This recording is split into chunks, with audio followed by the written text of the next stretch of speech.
பழங்காலத்தில் ஒரு தேசத்தை ஆண்ட ஒரு ராஜா இருந்தார். அந்த ராஜாவுக்கு தேவையான அனைத்து செல்வங்களும் அதிகாரமும் ஆடம்பரமும் இருந்துச்சு.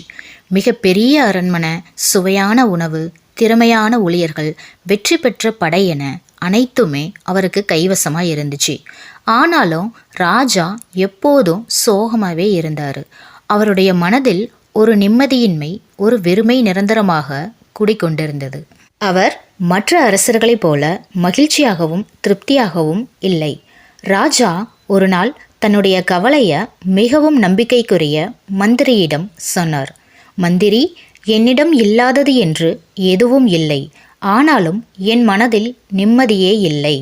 உண்மையான மகிழ்ச்சி என்றால் என்ன என்று எனக்கு தெரியவில்லை. நான் எப்போதும் சோகமாகவே இருக்கிறேன் அப்படின்னு சொன்னார். மந்திரி கொஞ்ச நேரம் ஆழமாக யோசிக்கிறாரு. பிறகு ராஜா கிட்ட மரியாதையுடன், அரசே, உங்கள் நோய்க்கு ஒரே ஒரு மருந்து தான் இருக்கு அப்படின்னு சொல்கிறாரு. இந்த உலகத்தில் யார் உண்மையாக மகிழ்ச்சியாக இருக்காங்களோ அவங்களோட சட்டையை நீங்கள் போட்டுக்கிட்டீங்கன்னா அந்த மகிழ்ச்சி உங்களுக்கு வந்து சேரும் அப்படின்னு சொல்கிறாரு. ராஜாவுக்கு மந்திரி சொன்ன பதில் ஒரு விசித்திரமாக இருந்தாலும் மந்திரி மீதுள்ள நம்பிக்கையால் அதை செய்ய ஒப்புக்கொண்டார். உடனே ராஜாவும் மந்திரியும் உண்மையிலேயே மகிழ்ச்சியாக இருக்கிற ஒரு மனிதரை தேடி நாடெங்கும் பயணம் மேற்கொள்ள போனாங்க. அவர்கள் முதலில் பெரும் செல்வந்தர்களை சந்தித்தார்கள். அவங்க தங்களோட செல்வத்தை பாதுகாக்க கவலைப்படுவதாகவும் மேலும் செல்வம் சேர்க்க ஆசைப்படுவதாகவும் கூறினார்கள். அடுத்து பல வீரர்களையும் அதிகாரிகளையும் சந்தித்தார்கள். அவங்க தங்களோட பதவி நிலைச்சிருக்க வேணும்னும் இன்னும் நிறைய செல்வம் சேர்க்க ஆசைப்படுவதாகவும் சொன்னாங்க. கடைசியாக ராஜாவும் மந்திரியும் ஒரு ஏழை விவசாயி குடிசையை நோக்கி போகிறாங்க.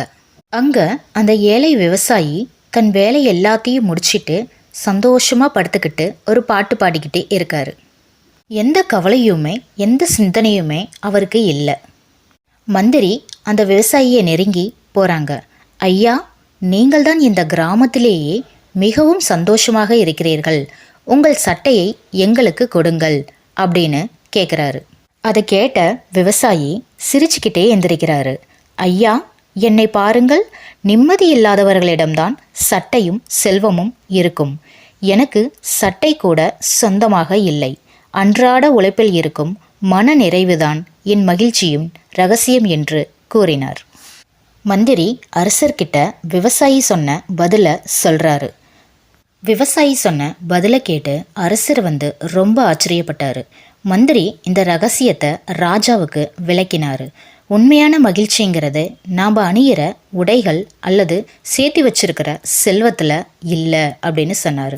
நமக்குள்ளே இருக்கிற மன அமைதியில் தான் எல்லாமே இருக்குது அப்படின்னு சொன்னார். இந்த கதையிலிருந்து நாம் தெரிஞ்சுக்கிட்டது என்னன்னா, சந்தோஷங்கிறது நாம் வெளியே அணியிற உடைகள், செல்வம் அல்லது வெளிப்புற பொருள், இது மூணுத்துலேயும் எதுவுமே கிடையாது. நம்ம கிட்ட என்ன இருக்கோ அதை வச்சு திருப்தியோட சந்தோஷமாக பேராசை இல்லாமல் வாழும்போது தான் நமக்கான அந்த மன நிம்மதி கிடைக்கும்னு இந்த கதை சொல்லுது.